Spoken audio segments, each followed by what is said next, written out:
ended up starting out, but I love it. I love it because it makes me feel like I'm stepping into something big, because, you know, you show up in these shows and you have to sit in front of this desk and you're all by yourself. You got to get yourself hyped up. I don't know how you do these things, Dad, but today I'm going to introduce, guys, a new show that we're going to test out, and our goal really is to just have a good time. My father is our other guest, Douglas McIntyre, and he basically is kind of my center point for almost all information that I pull up on the internet. And my dad has a great history in media. My grandfather before him ran the Oakland Press, and then my father followed in his footsteps, first starting out at what was the first place you started out when you graduated? Time Magazine. Time Magazine, Financial World. He had his own companies following through with that. He's got decades and decades in the business of basically understanding journalism, bullshit, and what's true and what's not. And my dad and I played this fun game where we like to pass these internet articles to each other. And, you know, today I just thought it'd be interesting to introduce my dad to you guys every once in a while, where we bring up some fun topics and really find out what's going on. And just to give you guys some history on my dad, he went to Harvard. He studied in the Divinity School of Harvard. So he's got a pretty interesting background there. You were also part of the Harvard Advocate, and you're still part of the Harvard Advocate, correct? Yeah. Head of the trustees. Yeah. Head of the trustees. My dad also works with Episcopal Church. So my dad's got some deep ties in there. He's got Jesus on our side.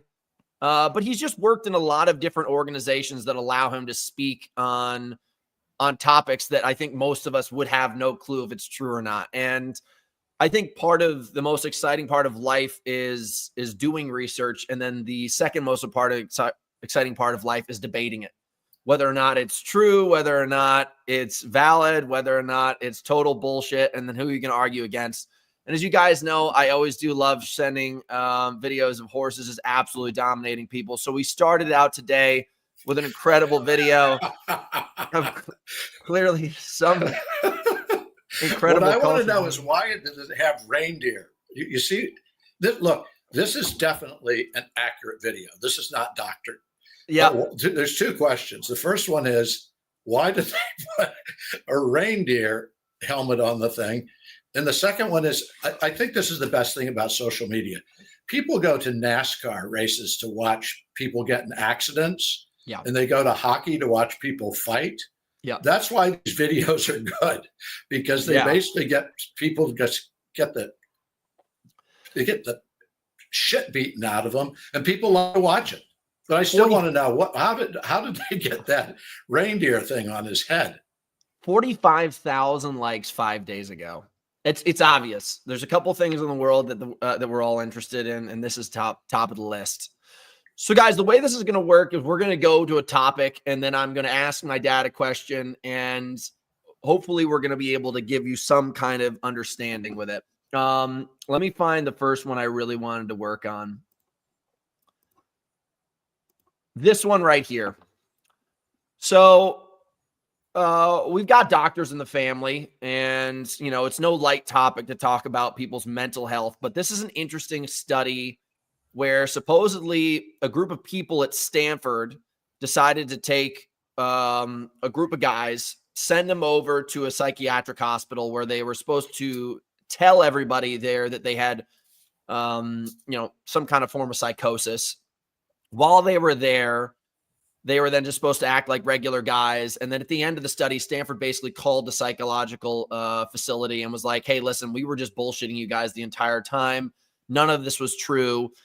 And then the psychological hospital afterwards, the psychiatric hospital afterwards, decided to jump in and say that they could fine them a second time if they decided to repeat the study. And then what Stanford did is they never sent anybody and made them look like fools a second time. So what's the history on this, Dad? You got Stanford, which is one of the biggest universities. Let's start with this. This guy is naive. Okay. He researched half of this. So the fact of the matter is that they did send sane people to an asylum. And it is also true that the psychiatrist didn't catch this. Now, this changed medical history. It changed psychiatry completely. It made psychiatrists create a book. And in the book, it showed you what the symptoms were for different kinds of craziness. That hadn't existed before. So if these people hadn't been sent there and they hadn't humiliated these psychiatrists, we would never have had true diagnostic tools for people who are mentally ill. So you're saying it was a good thing? Well, it's a good thing. But the fact is that some of the people who were sent there definitely weren't sent there. And the guy who did this and wrote the paper that changed the world of psychiatry, he went himself. And like the number one rule in medicine is, if you're doing an experiment, you don't like send yourself over and play part of the game. So what happened is this guy sort of disappeared. He was supposed to write a book. He was supposed to, he wrote a paper. He never made the money. He sent the advance back to the publisher. So this guy is sort of reviled in some circles for having been misleading everybody. But it changed psychiatry in a very good way, even though it. Huh. Daily Graham, if that's true, are you really a psychiatrist, psychotherapist, and numerologist? We got a psychotherapist and numerologist in here. We don't know whether or not it's true, but so you're saying this is kind of bullshit. What I'm saying is that the result of this bullshit was something that helped people with psychiatric disorders. But yes, the guy who did this rigged the experiment. The guy from Stanford rigged the experiment. Okay, then hold on. This brings me to my next topic. Okay, so more than half of the peer-reviewed for 4 top medical journals received payments from drug and medical device manufacturers totaling $1.06 billion from 2020 to 2022. So would you not say in some way, shape, or form that this article would mean that some of these things are also rigged? I think what it means is that, and I don't know if that number is true, but one of the things that goes on is that they pay doctors to conduct these experiments, right? Yes. The drug companies pay the doctors, and then the doctors put reports out and say whether they think that when they tested the medications or treatments, whether they were good or not. But when you have a system where you're paying people to do the experiments, I think that's very, very likely that they come back and say to the drug company and the public that this was very good. Now, it still has to go to the government. It still has to go to the FDA, still has to be approved there. But it's really, to my mind, it's a rigged system. Now, are most of these doctors honest? Do most of them do exactly what they're told? Yes. Is there a temptation when you're being paid money by the drug company to favor them a little bit? The answer to that, I think, is definitely yes. So is money being paid? Yes. Would I be suspicious about some of the results that these doctors give? Yes. Do I think it's common practice? No. Does the government review it through the FDA? Yes. So this is a mixed bag, but it makes me suspicious. So do you remember a handful of years ago, there was an interview with this guy who was part of like the USSR's, like what are their special forces, like kind of spies, like Spetsnaz? What the hell are they called? Like, what are their version of the CIA? Oh, it's the thing that Putin was involved with for a long time. I can't remember Kremlin, the name. The part of the Kremlin, and then he was part of it as well. What the hell is it called? Okay. Anyway, that's where Putin came from. Yeah. So I remember watching a video with this guy maybe back in like the 70s or 80s, and he was talking about how Russia basically had decided that they were going to not necessarily attack the United States head on, but just work on just a plan of disinformation. They were going to continue to try to distort and make disinformation the issue in the United States to the point where you didn't trust the government. I would say so many people, at least in my generation, are so skeptical of the government nowadays, like this specifically. And Daily Graham says the drug companies are increasingly biased. We don't know if you actually have a degree, Daily, so we're not going to take that information. Well, but yeah, listen, the name of the place Putin was from is the KGB. The KGB. KGB. And of course, he's a murderous thug. So there's a good assumption that maybe a lot of the people are from there. So let's split this in half.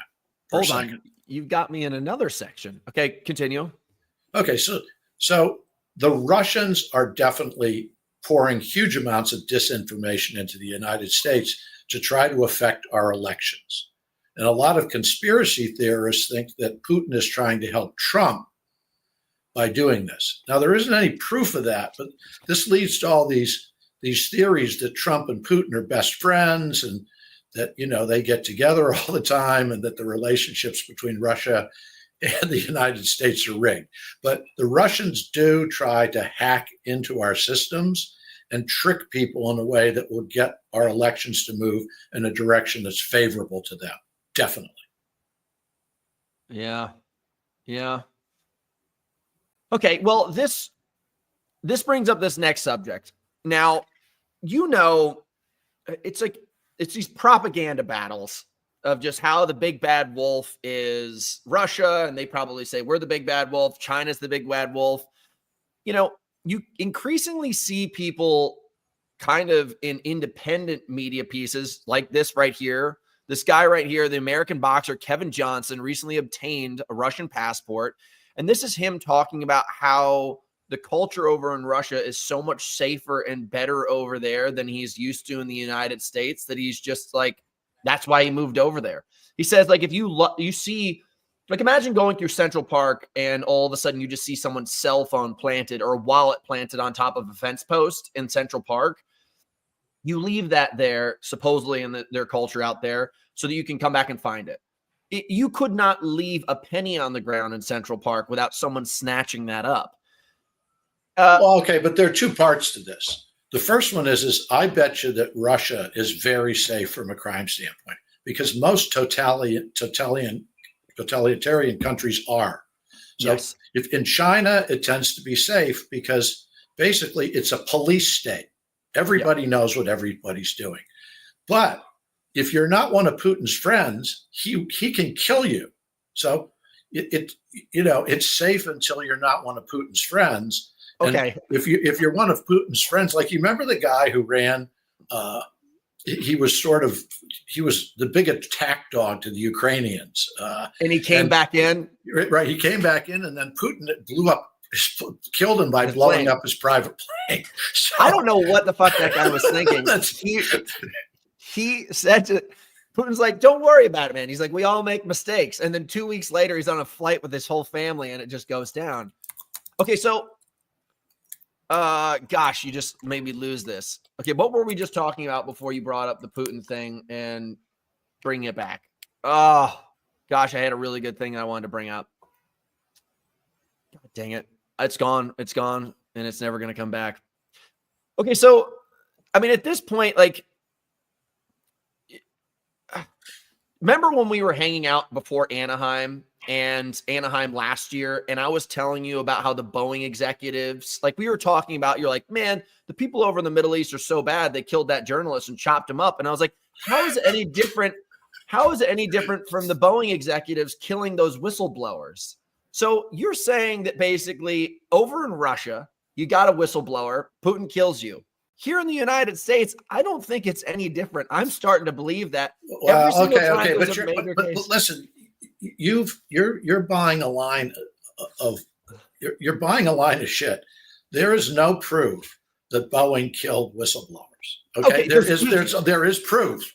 There's a lot of proof that Putin put some people in prison and their bodies get carried out with marks on them. Okay, this guy Khashoggi, they definitely took him into a room. They killed him and they cut him up into little pieces. And the crown prince of Saudi Arabia ordered that assassination. Okay. All of those things are true. I'm going to defer this conversation and I'm going to extend it to our next conversation. And I'm going to bring up all of the most questionable disappearances of people because there's such a line that I want to go over because I don't trust any of it. The whistleblower thing drives me crazy. Okay, let's continue to go on. There's some really interesting topics. Okay. This is something that I continue to see coming up, and it freaks me out, being that I'm somebody who tends to wear too much wireless stuff.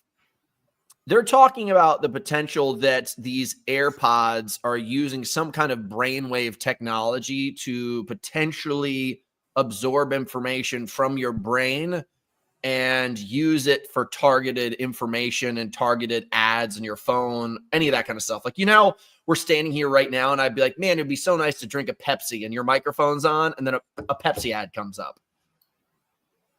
So there's two pieces to this. If you're on a computer or your phone, it can drop a cookie because you like High Rocks. And now you start to get High Rocks. You start to get High Rocks posts at Instagram, or when you go to MSN, you start to get stories about High Rocks. But they're not using iPods. They're not. And the main reason I can tell you this is that if Apple ever got caught doing that, it would completely ruin the company, because it's not acceptable to scan people's dropping a cookie on your computer to get you. But listen, big companies like Apple are not going to risk their entire reputation on doing something like that, which is, listen, scientists can figure that out. It's not such a crock of bullshit, though, Dad. That's true. Like, you remember a couple of years ago when Volkswagen got caught completely like inflating its numbers for its emissions? But that's not the same. They were just lying about something based on wanting to sell cars. I get that. That's a car company lying about selling cars. But they'd be lying about selling ads through brainwaves in your head. I'm not saying this is true, but if you think that that's the reason why they wouldn't do it, I think you're crazy. No. Listen, if you look at the way that Volkswagen hasn't sold a car in the United States since that happened, they were punished, not just by the government, but by consumers. Look, I followed Apple. Okay, the only people I know who drive 20 years. Volkswagens. Okay, what? I followed Apple for 20 years, and they squeaky clean reputation is important to them. The only thing that's happened to Apple that's damaged its reputation is that some of the iPhone pieces are built in sweatshops in China. And when people found that out, they went crazy. But they're not doing that with these earbuds. So our good friend 𝗕𝗟𝗏, you met him many times, Dad. Yeah. Grew up with us. So he's saying it's an invasion of privacy. You guys understand that when you go in, those terms and policies that we just press the check mark on? Yeah, it's not an invasion. Nobody reads those things, by the way. You guys have signed away all of your rights. There are no rights left based on any electronic device that you have on you. Look, here's a good example. Alexa? Yeah, that thing's a criminal. Okay, right. So Alexa, there's no question Amazon collects data about you from Alexa. Nobody's sure how much, but they are using that to market you other Amazon things or get you to love your Alexa more. So you want to buy another Alexa or another Alexa. So yes, but the Alexa thing is something Amazon admits to that. It's not like they try to hide it. This is something that you're telling me that Apple would do and try to hide. And I am saying to you that they would never take the risk of doing that. But you're right. Your information gets stolen all the time. Listen, there's a black box in your damn car now. If you buy a new car, there's a black box in there. The manufacturer knows everything you do, and they can give that to the police. So when you buy a new car and you sign up for that car, you better look that you're checking a box so that the car company can keep track of you. Yeah. This is why I own a 1990s Bronco and a 1968 Volkswagen Bug, because when they do shut off the power grid, it's just me in my badass cars with no electronics, and no one's going to stop me. All right, let's go to the next topic, guys. God, that's an offensive one. Okay, you know what? We might as well look at this. So this is very near and dear to my heart. One of my best friends, Dennis Welch, he owns a farm right next to Mom's house in what is it called? He owns a farm right next to mom's house in Newport, Rhode Island. He was in the military, and now he has, he's farming and building out really sustainable and really high quality meats that he sells to local people. I've had many of his steaks, and I truly do love it. This right here basically is talking about the World Health, WHO, World Economic Forum, sorry. They're basically trying to create an agenda that's being passed that is going to ban all private and family farms. And now Bill Gates, based off of all of his investments, basically is trying to focus on having all fake meat like Beyond Meats, Impossible Meats, all that kind of stuff. Well, okay, let's break this down. There's several pieces to this. The cows fart, okay, and so do pigs. Yes. Farms, beef cattle, and pigs are one of the largest producers of methane, which is our greenhouse gases. So they're like cars, okay? Beef cattle and pigs are like farms. It's basically horrible air pollution. So Bill Gates, who's a big environmentalist, his idea is, hey, we can make these really nice plant-based meats that taste just like meat, like Beyond Meat, and not have cattle, just get rid of all of them. But there are two problems with this. Number one, people hate Beyond Meat. If it's a public company, it came out, people love the stock. It's now trading at you can buy it for a couple bucks. So people don't want that meat because it tastes horrible. The other thing is that you're not going to wipe out a whole industry by telling farmers all around the world that they've got to get rid of raising cattle and pigs. You'd bankrupt half of the industry. Did you see what happened this summer in Germany with all of those farmers raiding the capitals, and in France too, dumping manure all over it? They're going crazy. They should. Listen, you're in a business. If you're in the farming business, the first thing is, look, some of Hunter's relatives are farmers in Kentucky, big farms. The fact of the matter is it's a very hard life. And you do raise things like tobacco, okay? They raise tobacco, it goes into cigarettes, people get killed. Praise be Jesus. They raise cows, they fart, the pigs. But you can't say to people you're not allowed to eat meat, all right? You can't simply dictate what people are going to eat.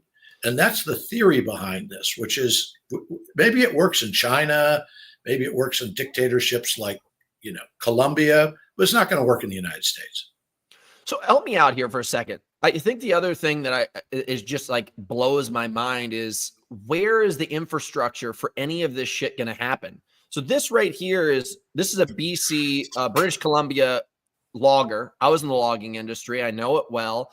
They're trying to come over here and talk to this guy who's running a logging business, and they're asking him when he's going to switch over to electric trucks. And he talks about just the multiples of reasons why it would be so hard for him to switch over.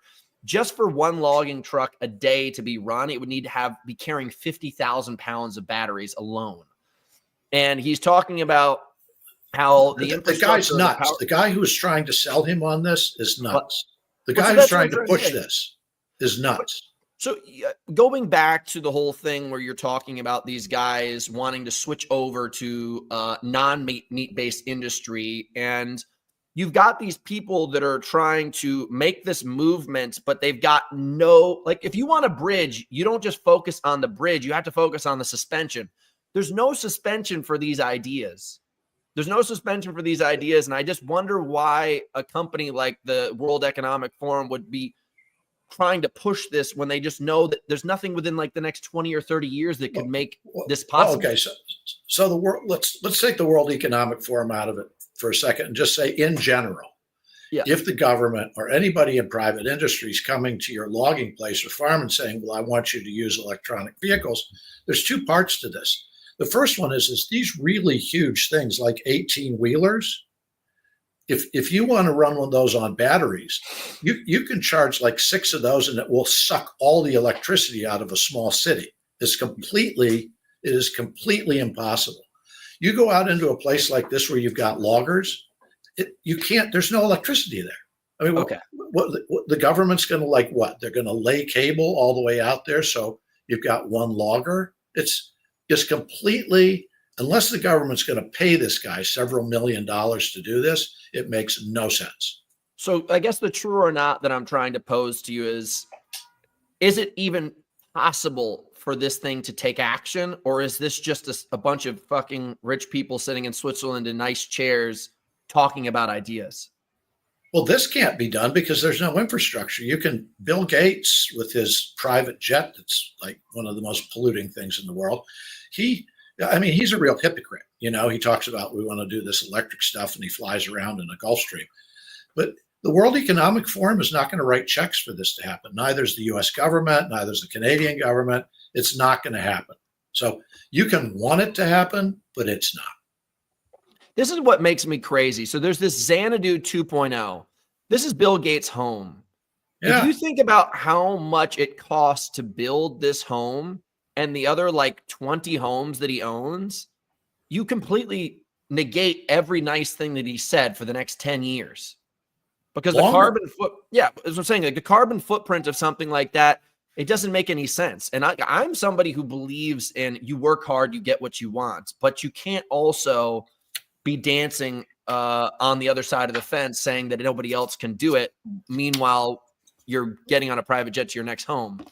Well, this is what Gates would say to you. And I'm going to tell you what he would say. And I also want to tell you why it's bullshit.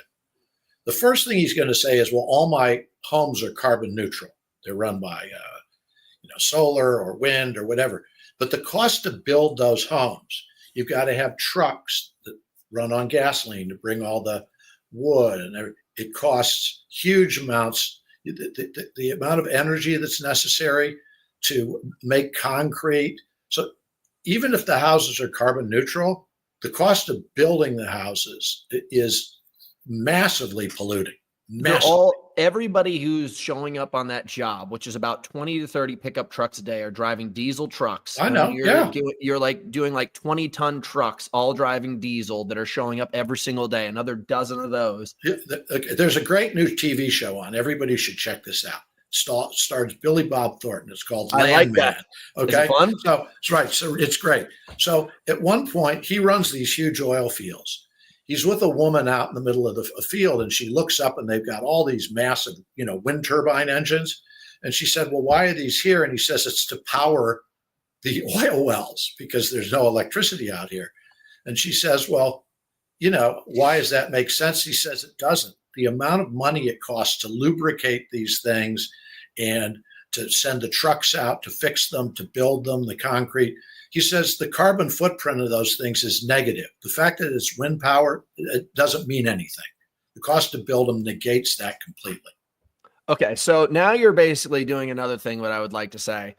There are probably people that are running all of these positions, and they're sitting there saying, hey, there's this great idea. We just need X amount of government funding. And if you can allow us this funding, we can now all of a sudden offset this in the most economic way possible, in the most green way possible. That's where I come to this lady right here. I don't know if you remember seeing this, but this woman right here got interviewed on the side of the road, and she was running one of the biggest homeless charities, foundations in the LA area to establish basically better living situations for the homeless. And inside of this, she got fired. Inside of this filing, they found out that she had a couple consulting agencies. She was fired because she had a couple consulting agencies on the side. They then go on to find out that this woman's consulting agencies were also partnered with or co-owned by some of the biggest developers in the area. And they were basically funneling money through the charity into her consulting agency, which was owned by a developer, which was then used to develop these homeless homeless establishments. And the number came out to basically costing like $800,000 to house each person if you came down to like a division.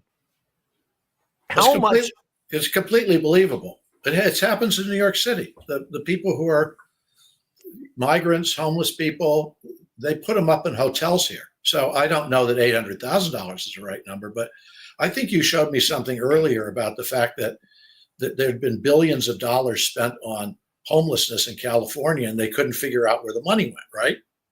So that was my true or not. Right. How So true? the answer to that is I looked it up. The Los Angeles Times, a bunch of good news sources out there, said it's definitely true. They spent the money. Quite frankly, they don't know where it went.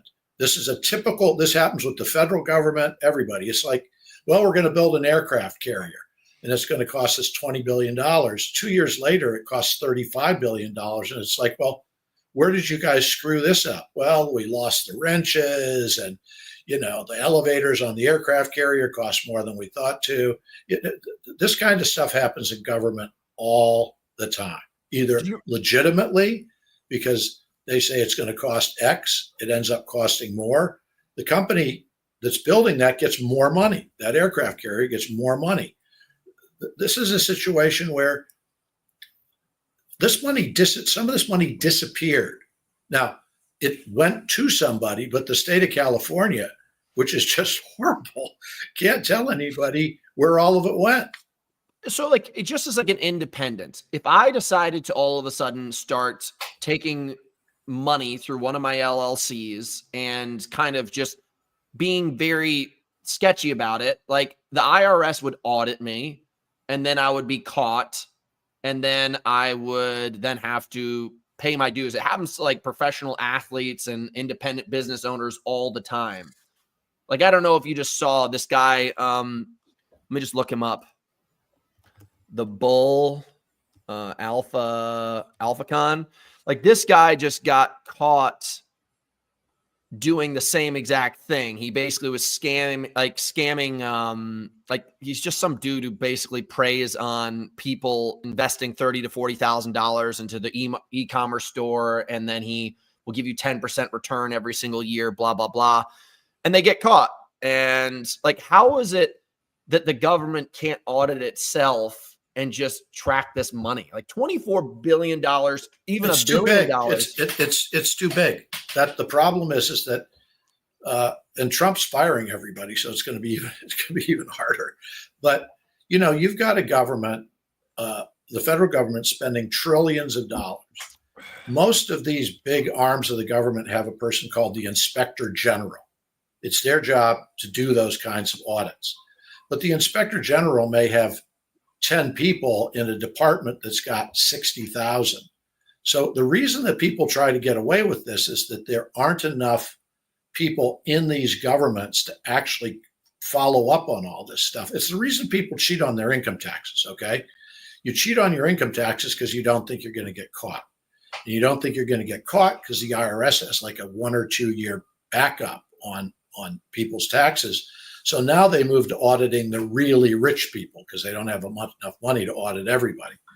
So this is the way government is in the United States right now. People try to commit fraud because the governments aren't big enough or well run enough to catch it. The people get caught sometimes, yeah. Even some of my dumbest friends have been caught doing this kind of stuff. All right. Well, if you're dumb, you are going to get caught.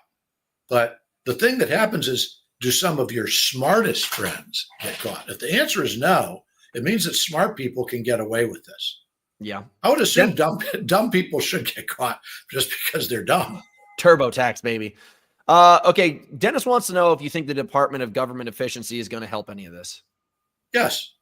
Yes, I do. I think that, look, there's several things about Elon Musk that people need to understand. The first thing is he's the fourth most powerful person in the world. Donald Trump, President Xi of China, Putin. Next guy's Musk. Musk is the fourth most powerful. He has $500 billion in net worth. And people don't understand that. He's not just the richest person in the world. He's the richest person in the world by a factor of like 2.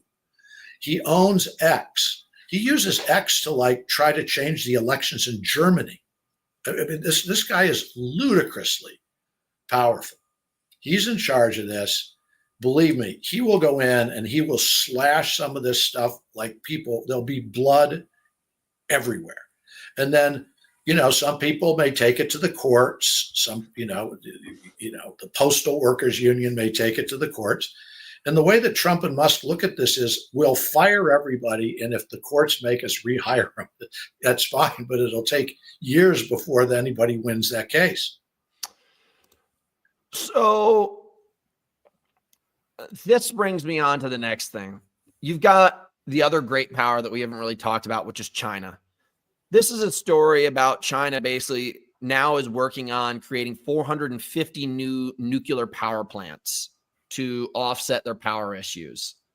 Now, we're still working on what seems to be a lot of like, I'll be honest, just jerk off ideas of like gigantic fan blades off the coast of, Block Island that do jack shit and, whatever, some kind of like really, really antiquated pumps that are just soaking up water near the Hoover Dam. This is very believable. No, this is completely believable. China is the world's leader in nuclear energy. But why is the United States not even taking this into consideration if this is a question? Okay. I'm going to give you a one-word answer. 3 Mile Island. In 1979, there was a meltdown in one of the reactors at a place called 3 Mile Island. And people since then have been scared to death of nuclear energy. There was, I think Pew, one of the research firms, did a study about nuclear energy. It's like, do you believe in nuclear energy? Yes. Do you think the United States should have nuclear energy? Yes. Could you have one can they put one near your house? Absolutely not. So okay, but listen, the United States should be doing this. We should be building dozens of these plants. I'll give you one thing, 1979. That's the first thing you said to me that was a red flag. 1979 might as well be like before Christ. I don't know. I'm not going to argue with you, but people remember it. There's so many technological advancements that have happened that have allowed us. I mean, like, I just don't get it. Like, you could put any of these nuclear reactors like off the coast of Southern California on any of those islands. You could put them in the middle of the desert. Like, you know that this just as well as I do. The majority of everybody in the United States lives in the perimeter. Oh, listen, there's something called the new small nuclear reactors. They're much smaller than the 3 Mile Island one. They're much safer. They're modular. You can move them. You literally can, move them around using trucks. And like Bill Gates he's one of the investors in these things. They're brilliant, but right now there's not adoption of them. There hasn't been enough testing of them. But the United States has to move heavy into nuclear because wind power is going nowhere. And the Trump administration just basically took away most of the land and water where you can build wind power and took away the subsidies. Nuclear is the wave of the future. If we don't want to be on fossil fuels, oil, coal, we have to go nuclear. Okay, well, it's embarrassing. Okay, true or not? Is this NVIDIA stock thing? I told you this a while ago. If anybody who doesn't know, NVIDIA basically just had like a massive crash 24 hours ago because, China was able to create some kind of information that produced an idea that, that basically NVIDIA wasn't worth shit compared to what everyone thought it was. I said that to you a while ago. I was like, where the fuck did this company come from and how did it just become 3x the most valuable company in the world? Okay, so this is how that worked. NVIDIA used to be a gaming chip company. Yeah. And they started to develop much more sophisticated chips. And as artificial intelligence companies started to launch things like chatbots, people probably have chat on their phones or computers. The places that built these, OpenAI, Microsoft, Google, they basically were buying these chips like crazy. So several days ago, people got a hold of the equivalent Chinese product. Okay, it's called DeepSeek. The Chinese built this stuff for about 5% of the cost of what the OpenAI chat features cost. And so everybody said, we don't need NVIDIA chips. The Chinese were able to do this with much less powerful chips. Now it's dawned on everybody that all these billions of dollars that Microsoft and OpenAI have used to buy NVIDIA chips may have been a completely waste of money. Microsoft may have spent $10 billion on chips that weren't necessary. So NVIDIA is going to collapse. I feel like that's just like some kind of money laundering scheme. Like that's been the tale of time. Like, oh, This is the new thing. Everyone throws all their money in it, kind of like what happens with these pump and dump stocks that are happening all the fucking time now. That was a pump and dump. I don't know how nobody picked up on that. Okay. But look, the smartest people in technology anywhere in the world, the guys who run Microsoft, Google, Amazon, Elon Musk has a big AI installation. They all believed that you needed NVIDIA chips. And it's not like they owned NVIDIA stock and they were going to make money on it. It turns out that there's a chance with these Chinese AI, it turns out they could just be wrong. Okay, so like that almost kind of just goes back to the thing where we were talking about how pharmaceutical companies have doctors study things. Like in my mind, I just am sitting here thinking to myself, I was like, a company that no one talked about now all of a sudden is online because of AI. It was like a couple years ago, CBD. You remember when CBD was like explosive with popularity? Everybody knew CBD existed for the longest time. And now all of a sudden it became this superfood that everyone needed to take. Even Pop-Pop started to take it. I remember that was fucking crazy. Pop-Pop of all people. And now all of a sudden it's the same thing with this NVIDIA thing. It's like out of nowhere, pumps to the sky and then dumps. And like, I just don't know why anybody would have thought that this was like this incredibly unique thing that this one company has all of the rights and control over, that was a non-conversational piece like a year ago. And like, so you could believe it's a conspiracy. I would just say that, like, I think people bought into it just like everyone buys into the hype of like cryptocurrency or whatever it is. It's like a new hype. So I'll give you an example. I'll give you an example of this. Okay.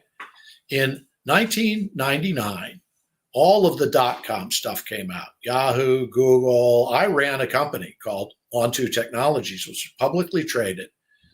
People found out that these internet websites and these internet, powered initiatives, which were then done on what nobody here knows what dial-up is. Okay, when I was in the business, there was no broadband. You had to like call on a phone modem to get to a website that would load, and it'd take like 30 seconds to load. All of those companies fell apart, and the NASDAQ dropped by 50%. That's another example of where all the smartest people in the tech world and all the smartest people on Wall Street thought that this stuff was just unbelievable and it was the future of the world, and they ended up being completely wrong. The NASDAQ collapsed and people lost hundreds of billions of dollars just because they thought it was brilliant. They thought it was going to be great, and they were wrong. Okay, so the vote on this, true or not, do you think that this company now, DeepSeek, is right or wrong? Yes. No. They've already, a bunch of U.S. technology people, at the really big tech companies have looked at it. The NVIDIA said that it's great. NVIDIA came out with a press release and said, the Chinese have released a really great product. We think it's awesome. I think that's one of the reasons the stock went down so much is as NVIDIA said it was so great. Well, listen, they got caught with their pants down. Yes, they did. Caught with their pants down. Yes, they did. Someone wants to know, Grayson Vastine wants to know what your thoughts on Gorilla Technology Group. You ever heard of that? I don't know Gorilla Technology Group. What do they do? An AI smart city solution. Yeah. What about, okay, you think there's this conspiracy that basically... Hang on. Let's take a look at the ticker. Okay. What's the ticker there on the right? Let's take a quick look at it. $13.68. Hang on. Let me, what's the ticker though? What do you mean? Right here? It's GRRR. They're based out of London. Can't trust them because the next subject we're going to bring up is how dead broke the UK is. Let's take a look at this for this guy to try to help him out. Okay.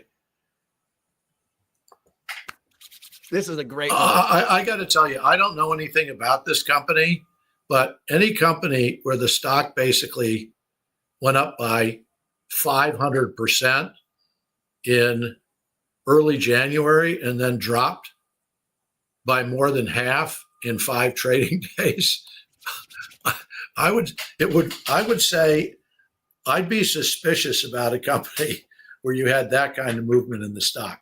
I'm not sure of that, but it's weird. All right, up. UK. We're going to the Okay. UK. So this right here is basically a chart that's showing, major cities and major countries: US, Netherlands, Germany, UK. I don't even know how the Netherlands is even in this conversation because it's such a small country in comparison. But, the top city right here and then the bottom city in each country, they're basically just showing you, basically where the average means of, average mean is of the country's, average, whatever income is. London is substantially higher than everywhere else in the UK. But then once you get down below there, you're looking at the average being basically way below all the other countries. And, if you take out the top country, top city in these countries and regions, San Francisco being the top of the United States, Munich, and London being for the UK, it basically drops the average income of the UK to lower than Mississippi. And I mean, listen, the UK has tremendous problems. So does Germany. These are places, their biggest problem right now is they don't have any tech. In the world where you had an industrial world and people actually built things, and London was a huge financial center, which it still is, these countries were doing great. I mean, car manufacturing in Germany. What's happened in the world, though, is that all of the great technology in the universe is from the United States. The Europeans have zero. They've never invented any software at all. None. And that's true of every other part of the world. So these economies are starting to fall apart because they're old world economies in a period when the United States is the greatest country in the world economically because we own all the most brilliant software ideas. These countries have none of that. These guys right here are saying basically that this is a very this is an interview with gosh, why am I letting his name go? Stephen Bartlett. This guy's a big deal. And this guy who's being interviewed, Daniel Priestley, basically said that over 10,000 millionaires left the UK last year. And now they're all going to places like Portugal and Dubai where there's no tax, and they're basically big players, big producers, and they're getting taxed at a super high level in the UK, and they're just abandoning it. So, okay, but that's like the United States. People leave New York to go to Florida because there's the tax base is lower. So you're seeing the same migration in the United States. People are in the United States, but they're going from places that have high tax rates like New York, Connecticut, Chicago, and they're getting away from those places. The people in the UK, they don't have states that tax differently. If you want to get a better tax, you got to leave. Yeah. And these people are going to keep leaving. The UK's economy has no future. It's what are they going to do? They're from hunger when it comes to the next wave of the global economy, and so is Germany. So if I have a lot of money, I leave because the country's economy is doing badly, and I leave because I want lower taxes. Where's that guy? Where's the guy with the telephone guy? Let's get him. I love him. Okay, here we go, guys. This is a really fun one. So basically, this is a story about the guy who created the rotary phone. And basically, this guy had a business. He had a funeral business, and his competitor's wife worked at the, what is that called? The operator building in the local town. Right. Because back then, when you called in, you couldn't dial a phone. You'd call into a central operator. She'd take a line with your phone on it, and she'd plug it into a wall. And then she'd take the line from the person you were calling and plug it in, and that's how you got put together. So they played, this guy, his competitor's wife played this dirty trick where she started directing all of the business to her husband's business rather than him. And to basically get back at his competitor and his wife, he decided to design the rotary phone out of just rage. And I mean, I have to admit, I still think that anger and hate is the most powerful of all energies in the world. Like if someone spites you, revenge. You dirty, yeah, revenge. Sure. Okay, so I was just reading a book by a guy who's he's a famous statistician, and one of the things he was looking at is if the Soviet Union, or what is Russia now, launches a nuclear attack at the United States, we would launch one back. Even though we're all going to get killed, we're going to kill all of them. So the guy said, well, what's the primary reason that people do this? And the answer is revenge. We're all going to die, so that means you're all going to die. And that's exactly what's going on here. Revenge is one of the most powerful emotions in history. Dad, is that cop car driving right next to you? Yeah, I'm in New York City, and listen, the thing about New York City is there's constant cops and ambulances driving around here. It could be 3 a.m. right now, and there would be cops driving through here. They're probably rounding up people to send back to Mexico. That's my guess, is that right now they're in these office buildings looking for people to send back to Mexico. This is going to be a tough day. Okay, well, this just goes on. Is this true? Did Trump immediately remove himself from the WHO, that group that's trying to do that farming? God, I love that. Yeah. Okay. Yeah. Well, the WHO is health. The World Economic Forum is farming guys, and they had a crazy idea about farms, but we can leave that for another. Okay, that was the wrong group. Okay, so being that you come from basically a great you've got a great amount of information in that head of yours based on religion and history.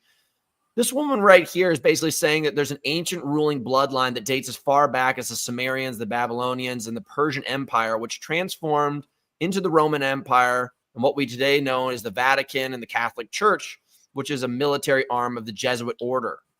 They claim that the descendants of the reptilian overlords worship the Sumerian mythology and the Nephilims, giants, the fallen angels who emerged from the mountain.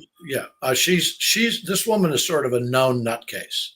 Now, the thing that's good about her is she's extremely knowledgeable. She knows a great deal about history, but she also thinks that, there's some sort of satanic Judaism that's trying to take over the world.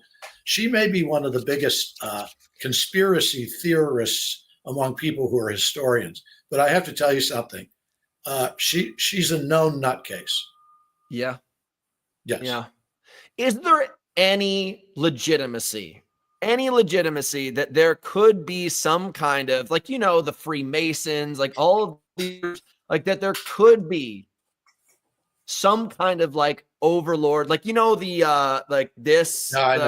dollar, the Tom Hanks movies. Yeah. Is there anything? Is there any possibility whatsoever?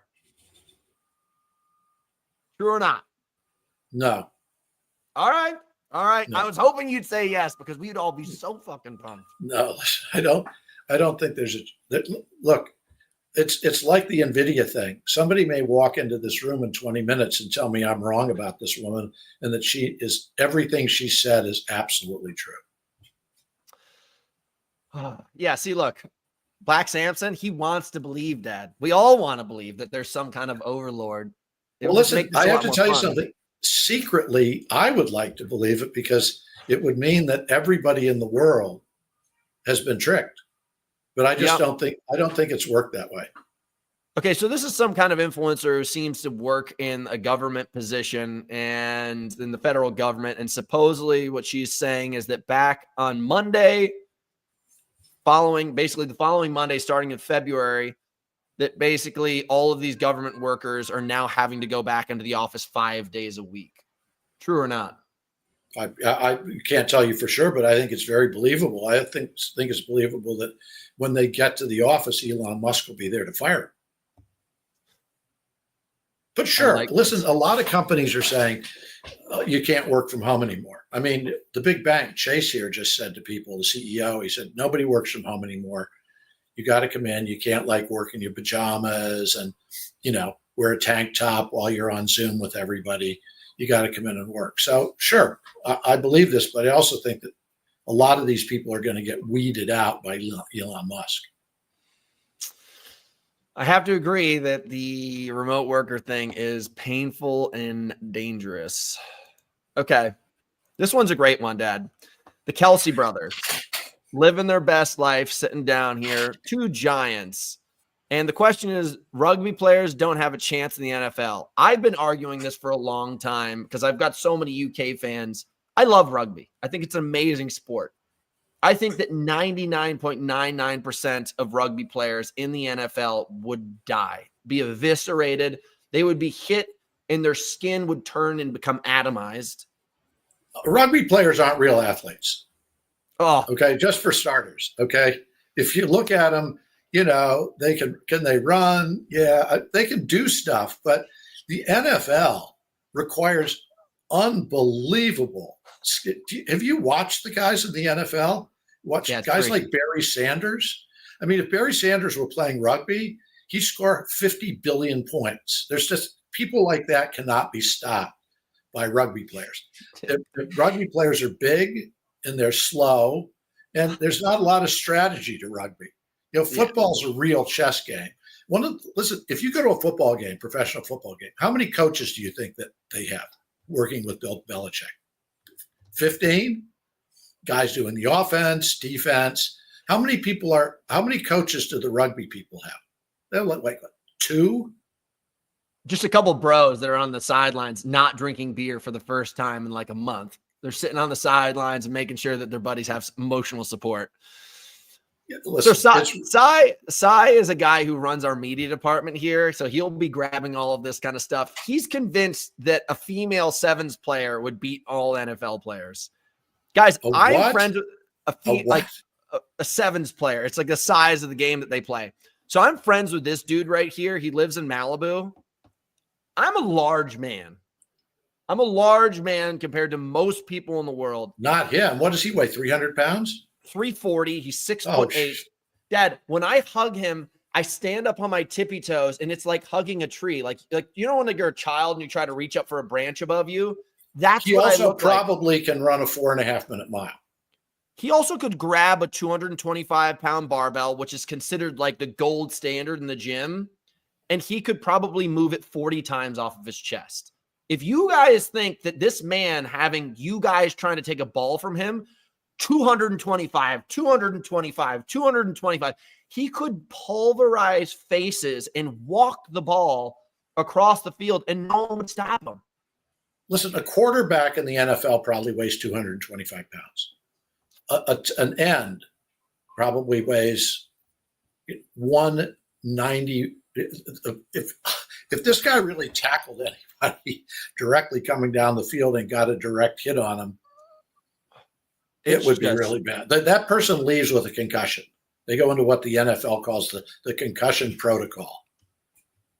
Okay, so but all you rugby people, just for the rugby people out there, I just want to tell you, you're from hunger if you think you can play in the NFL. Yeah. I mean, how big is Travis Kelce? Travis Kelce is, I think he's 6'3" and probably weighs maybe 260.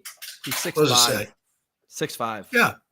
Yeah. And his brother is even bigger than he is because his brother was a lineman. Travis Kelce is a tight end. So his brother, who just retired, was a beast. Yeah. And listen, I have to tell you something while we're on here. Those guys think that they have the greatest podcast in the world and they just sold it. No one would watch their podcast if Kelce did not have Taylor Swift as his girlfriend. The only reason that people care about him is because of Taylor Swift. So don't tell me you've got a great podcast with a lot of people watching you when you're Taylor Swift's boyfriend. He's also boring. Like, I've watched their show and it's relatively That's what I'm saying. boring. Like, and listen, I'm not trying to be a hater. Like, look, we only have some people watching the show. I don't think I'm God's, gift to earth here.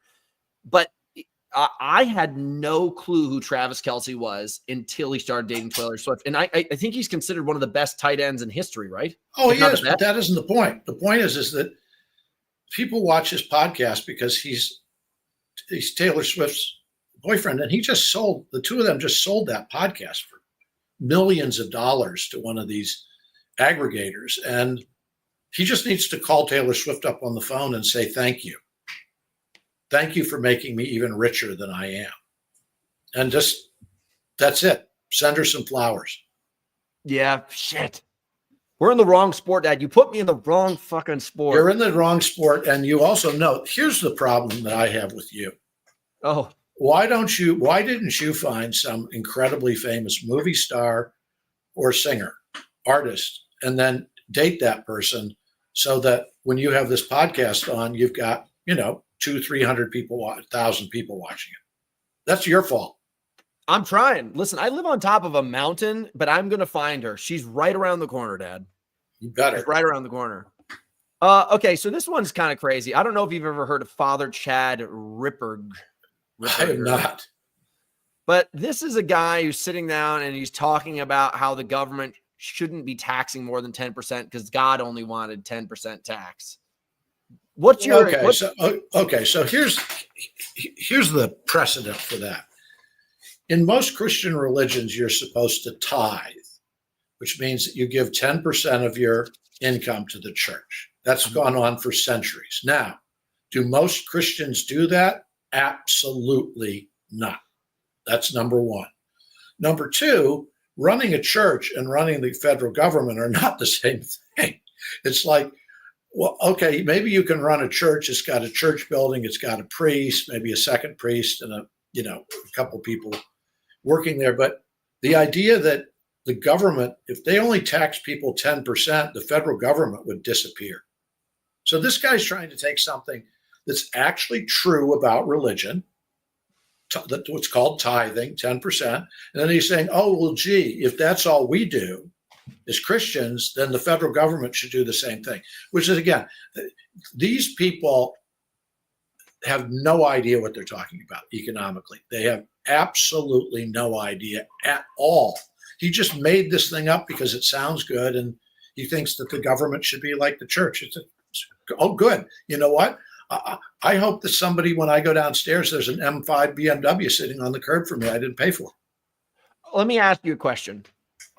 After this tragedy in Southern California, if anybody doesn't know what that means, it's the fire. If you were going to put it in the hands of the government or private businesses like Elon Musk's businesses, let's just say a high-level operator with some kind of like background in development decides to come in, who do you think would get it done better? Elon Musk. Elon Musk by a wide margin. I'll tell you why. It used to be that you had these things like the Challenger and these rockets that people would send up, and they'd have satellites on them, and they were built like places like Boeing and NASA. And, the Challenger blew up a couple times and killed a whole bunch of people. And then what happens? Elon Musk shows up and he says, no. I'm going to build a rocket for you that is very inexpensive. And when it goes up in the air, instead of all those stages falling off and go into the ocean and you waste that money, you don't get it back. I'm going to take those parts of the rocket and I'm going to bring them down and I'm going to re-land them on something the size of a postage stamp. Okay. And guess what? That happens all the time. The cost of him putting money or satellites into space, I bet you, is 15% of what it was when NASA and Boeing. And it's another example. The government was paying these aerospace companies ludicrous amounts of money to make these things and wasting huge amounts of money. The only reason Musk was successful is everybody said, well, we can't afford to spend $100 when this guy's standing here who wants to charge us 15 cents. These people who went up to the space station in the Boeing thing and they're still stuck there. They're stuck there. They were supposed to come back in like a month, and they're now been up there for 8 or 9 months. They can't get them back. The thing that the government, NASA and Boeing built doesn't work. So it's dangerous. Is Musk going to save them? Yes, he is. They're going to send up one of his, what's known as his Falcon Heavy rockets. He's going to send it up, and he's going to bring them home. Musk is going to bring these trapped astronauts home. It's got to be so much fun to be a billionaire. You'd be like, today we're going to wake up and we're going to save other people in space. Okay, but here's the thing. Do you want that guy who built those rockets at SpaceX to fix the problems in Los Angeles with things like whether there's enough water to fight fires and insurance? Do you want him to fix it, or do you want the people who, the governor and the people in LA County who basically it's their fault that this stuff burned as much as anybody else's, at least to the extent it burned? Yeah. Or do you want Elon Musk, who, listen, no matter what else you think of Elon Musk, he is the most brilliant person who's lived for the last century. That's it. Yeah. Well, I can tell you right now, I got a call from my friend yesterday, and he's looking for a place to stay because he lives on the PCH south of where I live by about 8 miles, right in the heart of where it burned. And they're telling him he can't get back into his home for months. Of course you can. But that just doesn't make any, his building wasn't burnt down. I know, but all the buildings around them were burned down, and there's probably no infrastructure. Look, when you've got a fire like that, there's a good chance that all the electricity has been burned. You know, all that infrastructure that you need to get in and out of a house has probably been destroyed, and they're going to be tearing stuff out of those neighborhoods for months. Here's one of the things that happened that people don't know yet. If I own a house, let's say I own $1 million house in one of those areas that got burned down. Yeah, right, Dad. You'd be lucky. Okay. All right. Okay. Let's say I'm saying like $5 million would be a shit show of a house there. Okay.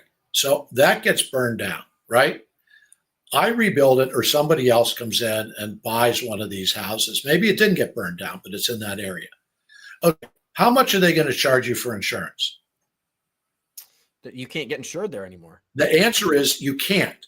So if I'm going to come in and buy a $5 million house because I want to live there in the future, I have to assume that if there's a fire, I just took $5 million and I burned it.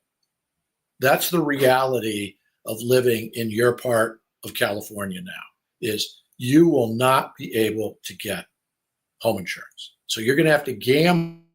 And here's my prediction. You're going to see real estate prices around where you are collapse, because people are not going to buy homes they can't insure.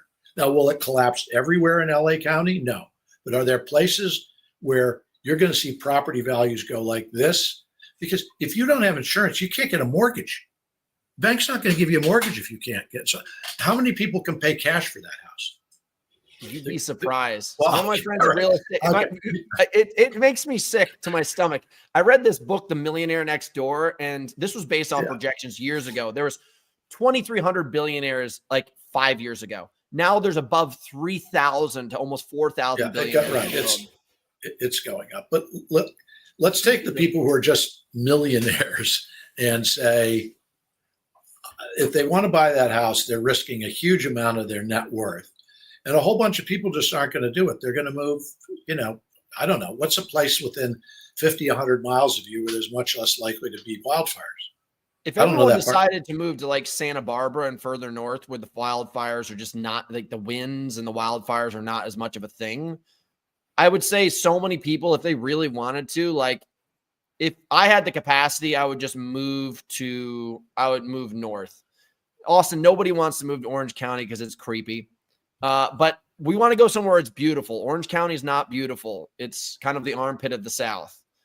But if you want to have beauty and you want to have beach line, you move north to where it's absolutely stunning. Right. So what happens is people start to move there, the prices of those homes go up. But you can get insurance. Prices around where people have had wire fires are probably going to go down because you can't get insurance. And I'm going to make this up. Let's say that I have $50 million and I'm going to buy a $10 million home. Number one, I've got to pay cash for it because I can't get a mortgage because I don't have insurance. Number two, I know if there's another wildfire, that money is gone, completely gone. And it isn't just the house, it's the memories, whatever else you've got, it's gone. I don't know why God doesn't take these winds and move them to San Francisco and burn that place down, because that place is a mess. But San Francisco is going to fall into the ocean because of earthquakes. Their day will come. Their day will come. Well, guys, we've gone through all the notes. We had an absolute blast. We actually seem to have a ton of attention on the sidelines with comments and stuff. So this was a popular show, Dad. You've done well. A lot of people seem to have liked this. If you guys have things in the future that you want to kind of research, talk about, you guys can always send me messages and I'll add the links in. I really like doing that. And then send us things that you think are true, though. So the best thing to do is if you find something you think is true on the internet, very often it isn't. I mean, it's like the psychiatrist guy who, sort of helped the world of psychiatry. The problem is that he faked it all. That is one of the greatest stories we talked about. The guy helped his industry immeasurably, but lied about it. Yeah. Yeah. All right, Dad, where can people follow you and all the projects you've got going on? Well, that's a very good question. Where should they follow me? Well, they should follow me. Instagram, any of the articles you got going on? They can follow me at Instagram. What do you want them to follow? Do you want them to type in Douglas McIntyre? Because right now I think Douglas McIntyre is just a gray picture. It doesn't even have a picture of you. That's a good question. You know something? Hang on. While we're on, see, this is the great thing about being extremely old like I am. That you have to like develop yourself if you want to have some kind of like footprint. All right. So this is what I'm going to do. I'm going to get Hunter. Hunter has an army of people who understand media and social media. And what we'll do is we'll actually put a photo of me at Instagram. I know that there's a bunch of videos I've done. And then is this you, Dad? You have 16 followers and you follow 2 people. If we go to the 2 people, that's not you. No, I'll find. We'll let people know. We'll let people know where they can find me. All right. But that's a good question. I don't know where to find myself on the internet. All right. Here I am. We're going to help Dad out. Climate Crisis 24/7. Dad's on there.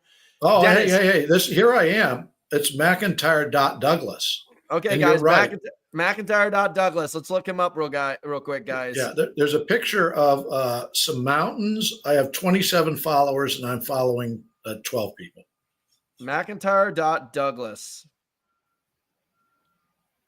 A picture of I wonder who put that beautiful picture in there of a mountain. I was about to say, it's like I've never seen you in the mountains, so that's bull crap. Listen, I don't even remember, but look, I am being followed by like my father, who has my father, who's 95, is like way more awesome on Instagram than I am. My father, Hunter's grandfather, like uses AI. He's on the internet all the time. He's the mayor of the city he lives in. It's like Hunter, his brother, and I are embarrassed to go see his grandfather because he's so much more accomplished than we are. We're going to his 95th birthday, and we just have to go and be humiliated. Yeah. Well, listen. All right, I'm going to jump. This has been a lot of fun. We're going to see all of you again soon. Send us some links. Yeah, if you guys want, go to the bottom of this show and add links of what you want us to discuss next time. That way it can all be in one area. That would be the best way to do it. We had an absolute blast. Somebody wants to know if you can get him an internship at a big law firm. Dad, you just got one more follower. All right, guys, this was a blast. I'm going to end the stream, Dad. Hold on 2 seconds. And stream.